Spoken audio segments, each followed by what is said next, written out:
and welcome back to another episode of Coming Out. I'm Gabriel Paez, your host. Today we have Gloria Romero Roses, candidate for the Florida State House, District 113. Gloria, welcome. I'm excited to have you here. Let's jump in. Thank you so much. It's a pleasure to have you here. Great color. Well, thank you so much. I appreciate the opportunity to join you.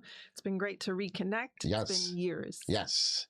But you're running now. Tell us a little bit about yourself. Yes. You know, why you're running, what makes you the candidate. Absolutely. Thank you so much. So I am running for House District 113 because I believe that every Miamian deserves the freedom to be safe, healthy, and prosperous without the extremes, without the chaos, and certainly without the politics getting in the way. I believe that my background as a small businesswoman, as well as my lived experience, best prepare me to be the credible problem solver that you deserve representing you in Tallahassee on day one. My story begins actually in Bogota, Colombia. That's where I was born. My mom is Colombian. My dad is third-generation Texan of Mexican descent. I like to say they were two complicated people whose marriage ended early. By the time I was 7, my mom decided to raise me by herself, and we relocated to Miami with my grandmother. And so I grew up in South Florida, and I like to say I grew up with really formative experiences. My mom had been an operating room technician as her profession, and over the years with debilitating rheumatoid arthritis, she was rendered unable to practice her craft. By the time we got back to the States, she was no longer protected by a union, and what really required her to support us was double shifts. So she would work daytime at doctor's offices, and in the evening she would do retail. And Wow. I like to say we had like a little gig on the side on the weekends. We would go out to the orange groves in Davie, pick bushels of oranges, load up our station Ford Pinto station wagon, and we would go out to Halano Beach Boulevard, and we'd set up a little orange grove stand, and I was head of marketing. And so my job was to go to the pedestrian crosswalk, press the button so that we would stop traffic, and then they'd see our little grove stand. And so they'd come over and buy 20 oranges for $1. So, you know, I share that story because I know hard work. I know that we It's a beautiful story. Require grit to get ahead in this world and pursue and achieve our American dream. I learned a lot of gratitude, right? Appreciating the opportunity to be in this country, to roll up our sleeves and do the work. And I learned faith, and that faith calls us to help one another and to do the right thing. And so Amen. It's been quite the journey, but that's those are some of the simple beginnings. One of your slogans is "Palante." I like that. Tell us about that. Yes.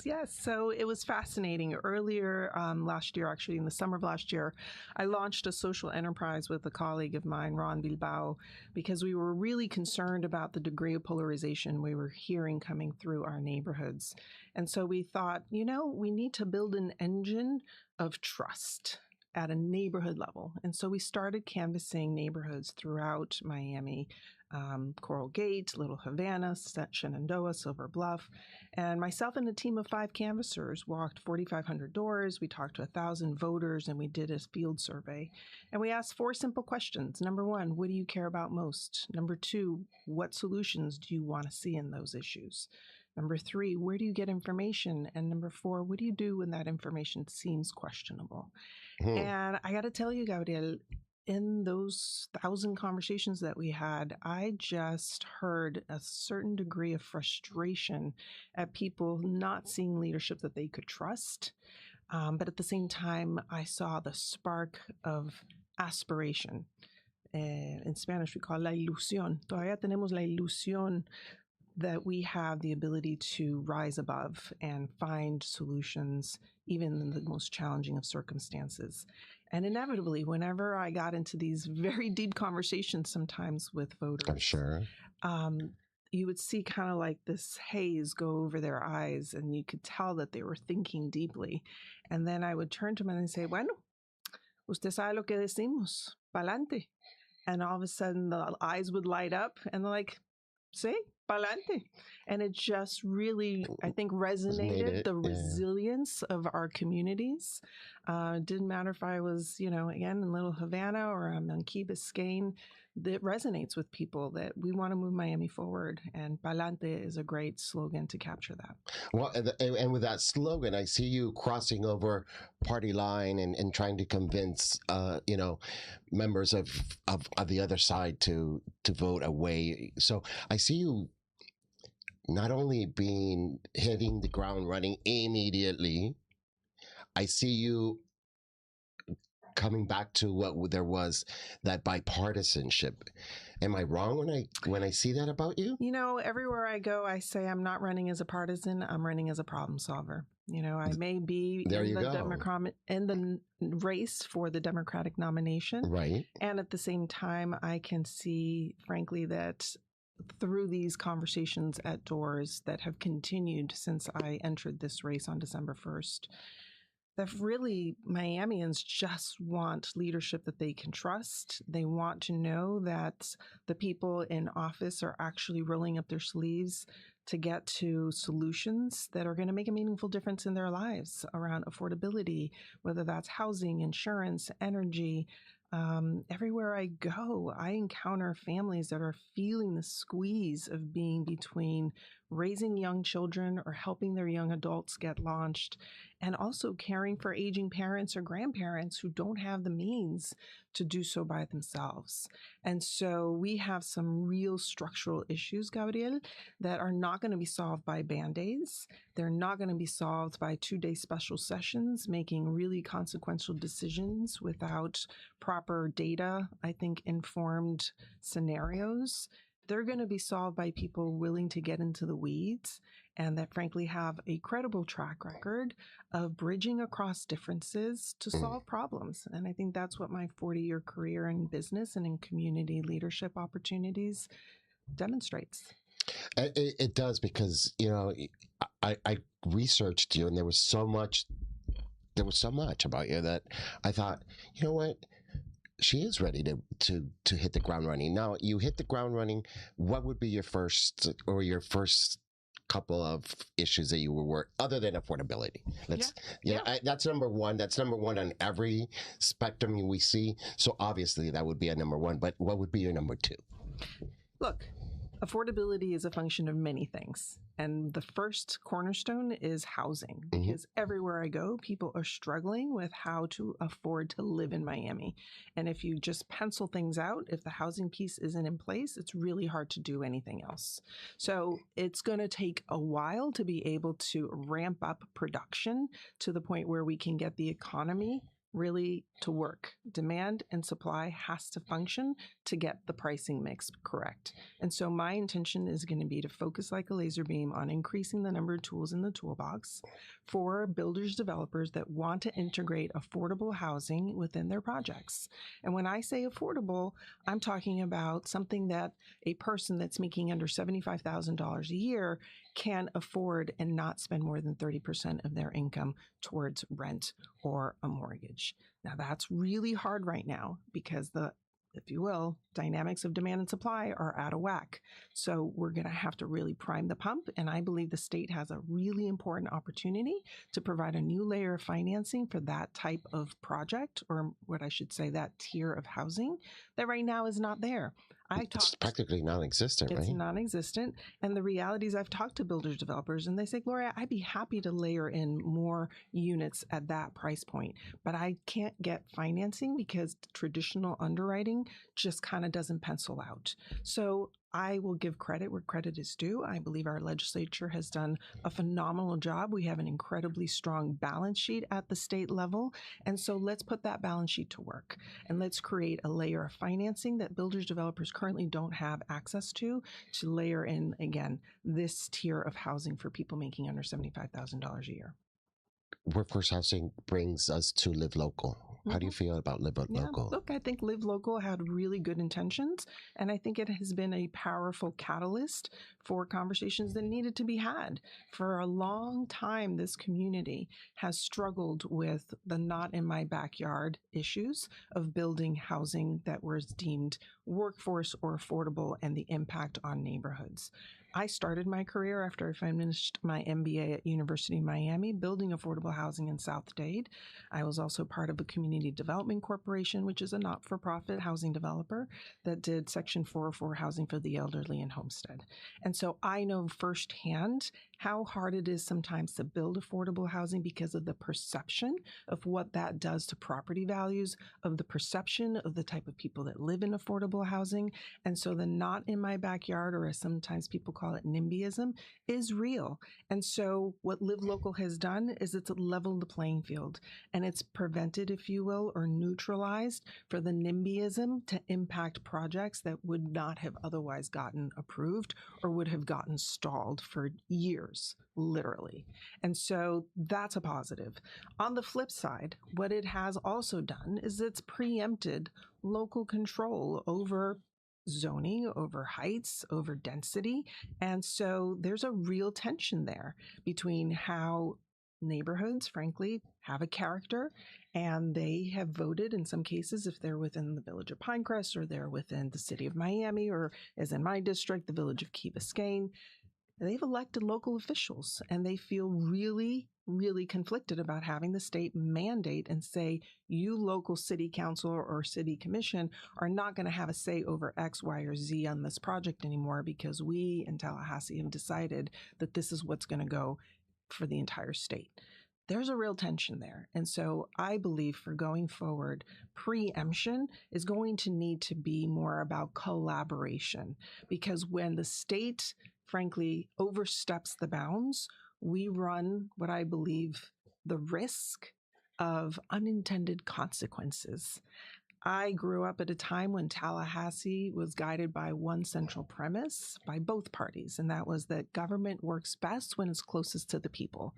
That, unfortunately, over the last 7 years has really eroded. And what Totally. we've seen is a consistent preemption of local control by Tallahassee legislators that too often, frankly, are doing the bidding of special interests, large corporations, where you see Silicon Valley and Wall Street, frankly, having more influence on what day-to-day Floridians have either supporting or undermining them than, frankly, what our Calle Ocho, Flagler, and Crandon Boulevard, small businesses and enterprises deserve for their prosperity. And it impedes also on home rule, our home rule charter that this county has. And I don't see how the state can be so bent on, preempting all the local municipalities. There's 67 counties in Florida. Mm-hmm. You're impeding on them to just for the sake of wanting total control. Mm-hmm. So I think preemption is something that I would ask our next leaders to focus on, because especially in Tallahassee, because it's just eroded totally. So I must agree with you 100% on that one. Yeah. You've also worked in the school system, right? I have. You're multi-layered. Let's get all these. You're like the onion. Let's start peeling these layers. I love them. Talk to us about your education experience. Fascinating. So both my husband and I are products of public education, and we are really incredibly grateful for how our educators poured into both of us and created, the pathways of opportunity that we have explored as entrepreneurs and business owners that have led to our, success. And so we decided that our kids would both go to public education. And when we started, we lived in Northeast Dade. My daughter entered kindergarten, and we had an excellent school system. We specifically moved into this neighborhood of Highland Lakes, Sky Lake Highland Lakes Neighborhood Association, in order to be part of the feeder pattern. And my daughter, was enjoying her elementary school experience. I go to a PTA meeting and I hear that there was an incident at the middle school next door where the degree of overcrowding in the school had led to injuries. Literally, a couple of students had been, I guess you could say, squeezed into the hallway, and one of them had fallen and broken their arm. Mm-hmm. And so I instantly started researching and was shocked to hear that the middle school was at over 250% capacity. And the high school was also similarly over capacity. And this was a reflection of the success of the school district in having a really powerful feeder pattern of schools that everybody was anxious to live in these neighborhoods and go to these schools. And so they hadn't kept pace with the construction needed to ensure that there would be enough seats at all the different schools. And so what ensued was a 2-year journey where I helped spearhead a coalition of feeder patterns, because it wasn't just Northeast Dade. It was also being seen in the Palmetto feeder pattern as well as South Dade. And so we began the often arduous task of advocacy and activism. And I always say that change is a convergence of forces. You have to have, I think, 3 primary levers for change to happen. One is you've got to have the right people, you've got to have the right, if you will, opportunity, and then you have to have the right engagement.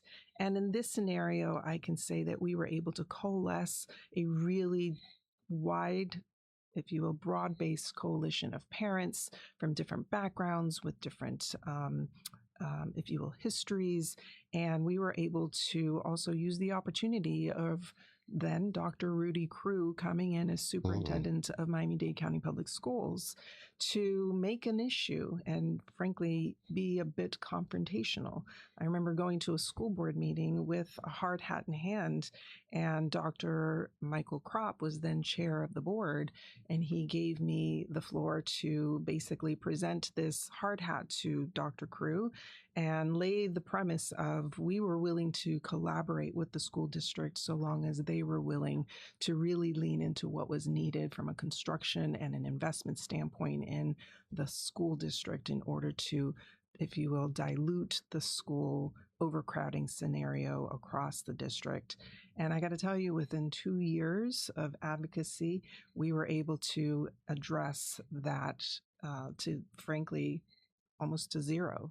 So you saw not just new construction go in, we partnered with the school in identifying a formerly abandoned Kmart site in the Skylake neighborhood shopping center that was converted. Skylake Mall? Yes. Okay. That was a conversion to swing shift space that became a temporary place for all the students graduating from Highland Oaks Middle School before they went to Crop High. They were there so that they could have an appropriately, if you will, laid out experience and not be squeezed into Crop while they were under construction. We were also able to get the school district to accelerate the conversion from elementary to K through 8s. So it also diluted the number of kids that were going into Highland Oaks Middle School. So that's just an example of the kind of innovation and problem solving that I believe demand parents can do in a school district often as complicated as Miami-Dade County Public Schools when you've got the right people, the right leadership in place, and you also put into place a ladder of engagement. We were relentless, attending school board meetings, going to the various advisory board meetings of the school district, talking to, frankly, the different stakeholders and ensuring that we had alignment around this issue being solved. And I got to tell you, within 2 years, it was solved. And I think, experience for every generation that's gone through that feeder pattern and others throughout the district has been very different as a result. So that's another experience that you take with you, that you would take to Tallahassee, obviously. Absolutely. I believe that public education is at a crossroads, frankly. We've had now 20 years of a systematic, if you will, realignment, where we now have 3 increasingly complicated and, I would say, in some cases, ineffective school systems. We have a traditional public school, we have a charter public school, and now we have an increasingly taxpayer-funded voucher system going to private schools. And what really frustrates me and many folks, others, of course, is that there is no level playing field for these 3 distinct systems for parents, frankly, to have transparency of information. I'm all about parental choice. I have my own lived experience with our daughter needing unique learning opportunities and in order to fulfill her potential. And so I don't believe that it's just about one type of school. However, you can't have taxpayer dollars going to, again, 3 different school systems and not have a apples to apples comparison about how each of these school systems is actually delivering excellent education to every student, regardless of ability and regardless of zip code. And so my intention would be to use again my lived experience and be able to create a new transparency for parents so that they know that if they want to choose to go to this school versus this school, I can see in one place, how are they actually performing for students? How are students actually thriving and ensuring they have an excellent education that's preparing them for a globally competitive economy? Do you find yourself that wanting to change those types of systems and bringing it back to like one or at least two instead of three? I think there are gale force winds right now blowing in just public education across our country. And the degree of disruption that we're seeing, not just from what I would call structural issues like thousands of families leaving Miami-Dade for other places because it's not affordable to live here, and therefore our public school system is under enrolled. Mm-hmm. We have thousands of families that are being deported, even though they may be here on TPS and have legal, if you will, status. Because of hardline immigration policy.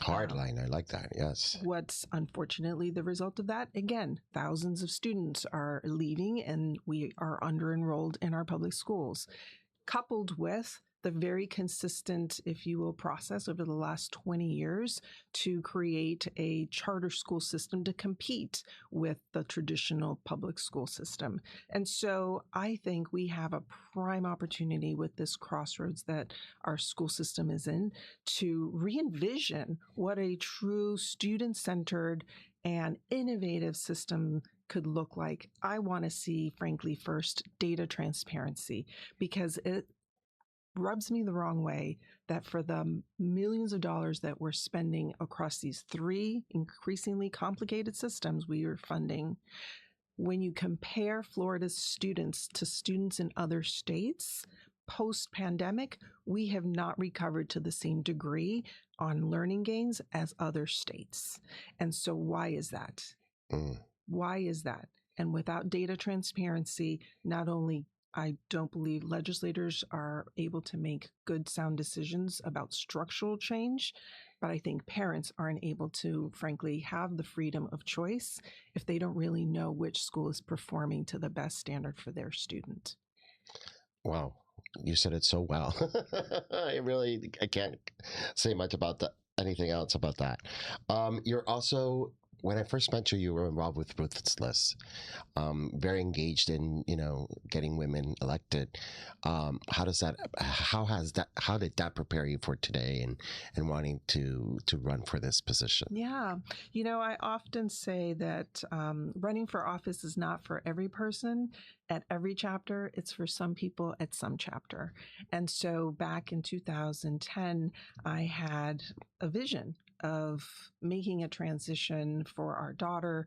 We knew that her designated middle school, even at the designated 2,500 students, was not going to be the right place for her learning needs. And so if we were going to have to move to be close to where her future middle school experience was going to be, I wanted to consider also running for school board. And so I did my due diligence. I ran into a lot of barriers, and ultimately it was not the right time for me to pivot to public service for my family. And so I opted not to, but the experience left an indelible impression about what women, and at that point, what a Democratic Latina had to overcome in terms of structural barriers in order to do what I think our democracy needs, which is good people wanting to roll up their sleeve and provide a service for community. And I was connected to this organization called Ruth's List Florida, which had been founded by then CFO Alex Sink. And the purpose was to really recruit Democratic women, support them in preparing to pivot to public service, and then help them raise the resources necessary to be competitive. And that ensued a really 10-year, if you will, extracurricular activity as a volunteer. I was chair of the board for 4 years, and I really am proud that in my tenure, we were able to elect 85 women up and down the ballot throughout the state Congratulations. of Wow. Florida. We infused, if you will, problem solvers, innovators at school board, city council, county commission, state legislative races. And that's the bench that has been, I think, delivering results for Floridians for the last decade. And I'm really proud of that. But most importantly, building the culture of an organization like Ruth's List, grounded in the values of sisterhood, the values of being results driven, and ensuring that the bench we're building is it consists of individuals ready to pivot to public service based on what's going to make the most difference for Floridians. That was incredibly powerful, and I'm incredibly proud of the organization that continues to do that work today. You should, and congratulations, because 85 elected, so that's very good. So Indeed. that's good stat to carry with you and be We're able to proud of preach it. So Yeah. keep it going. The Christian Family Coalition really sometimes says that Democrats don't have God on their side, that we don't have faith, and they try to paint the other side as a very agnostic. Yeah, kind of, sort of. I'm kind of lost at words, but I see in that you have so much faith. How does faith guide you? Talk to us about faith in the party, in the system, and in Gloria. Yeah. Look, my mom used to say, she believed and she taught me that you demonstrate your faith through action. And that's why I'm running. I really believe that Miami's at a crossroads and we have an opportunity to lead through this moment with courage, with conviction, and with compassion. It's incredibly frustrating to me to see on so many levels our friends, our neighbors, our coworkers being isolated, sometimes demonized, whether it's because of who they love, where they were born, or where they live. I don't think that's what Florida is. I think Florida has become the place that everybody wants to be because we knew and we honored everyone's life story and the fact that we chose Florida to be the place where we wanted to raise our families, we wanted to build our businesses, we wanted to open new chapters. Over the last 7 years, unfortunately, that's been eroded by a degree of rhetoric, extreme, I think, polarization that's been enabled by certain people that sought power over everything else. And so my faith calls me to build coalitions for the common good. And that's why I'm running. I believe we can absolutely solve the problems that Floridians want in addressing the affordability crisis without these extremes, without pointing the fingers at other people, without demonizing people and using them as scapegoats to distract us from the hard work that this is going to take. Gabriel, we didn't get here overnight. No, we didn't. This is going to take an incredible amount of effort to roll up our sleeves, dig into the data, and really problem solve in a way that bridges across differences, because there's no silver bullet to solving the affordable housing crisis. There's no silver bullet to address the squeeze that families are facing between childcare and elder care costs that are skyrocketing. And there's certainly no silver bullet to address how insurance has absolutely undermined the safety and security of Miamians that I'm hearing increasingly. People are choosing to not have homeowners insurance because they can't pay for it. We are one storm away from disaster in this town, and to not have the degree of uninsured homeowners that I have been encountering while knocking on doors is scary to me. I was a property manager when Hurricane Andrew hit. I saw entire communities that we used to manage in South Dade leveled to the ground, whether it was Naranja Lakes that never returned or it was Country Walk that was slowly rebuilt. They at least had homeowners insurance coverage, and many of those families took their proceeds and they went and they rebuilt their lives. That's not necessarily what we're going to see the next storm based on what I'm talking and what I'm hearing at doors, because people are going uninsured because they don't believe they can afford it. Yes, I'm one of those. So I believe our faith calls us to honor the dignity inherent in every person, regardless of where they were born, regardless of who they love. And I'm going to use that, if you will call, to build a coalition. I'm calling it the Center Aisle Coalition. I love it. I think That's there's great. a lot of folks that There's a whether big need for that. they see themselves as Major need. practicing Catholics or practicing Jews, they still have the cultural, if you will, component of this honoring the dignity inherent in every person. And I hope to build that coalition in a way that grounds us in the work that needs to be done. Gloria, our time's coming up. I mean, we could sit here for hours because you have so many layers that we did not touch.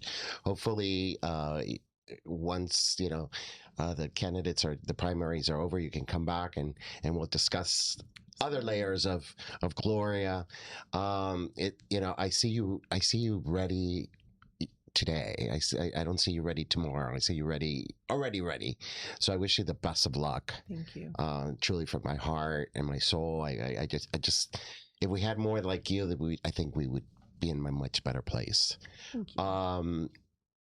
I now leave you with your message to your constituents and just leave you with the last word. Thank you so much. So Miami's at a crossroads. When we talk to voters, over 7,000 of them, what we're hearing is that they want solutions. They want problem solving back in Tallahassee. And I believe I'm the most credible problem solver ready on day one to represent you, because every Miamian deserves the freedom to be safe, healthy, and prosperous. And we can absolutely address this through accelerating affordable housing construction. We can absolutely rebuild our childcare and elder care systems so that it doesn't take a second mortgage to care for our loved ones. And ultimately, how we care for our kids and our elders says everything about who we are. We also need to address the issues of risk and resilience, and not just in the face of hurricanes and floods, but also in the financial storms that families have to weather as well. As a small business owner, my own premium jumped from $8,000 to $25,000 in 1 year. That's unsustainable, and this is not an anomaly. I believe we have to have hard conversations with the carriers in our state and within the legislature. Over the last 2 years, they've done nothing additional. And although 2 years ago, the tort reform that was conducted by the legislature did help lower somewhat our premiums, it has not been enough. And now it's time for us to have a conversation about keeping honest people honest. The fact that the Inspector General's report showed that in prior 2 years, the insurance companies did not issue rebates based on existing laws on the books as a result of moving around their excess profits to subsidiaries so they could avoid issuing policy and premium and policyholders their due rebates, shows that they're not acting in good faith. And so we need to have a hard conversation about closing those loopholes and holding insurance companies accountable, because Floridians deserve prosperity for their hard-earned tax dollars. So now is our moment. We can absolutely move Miami forward with courage, with conviction, with compassion, and I'm ready to roll up my sleeves and do that. Thank you. On that, we will see you again next time. And to Gloria, we wish her the best. Thank you so much for joining us. Thank you. It's been a pleasure.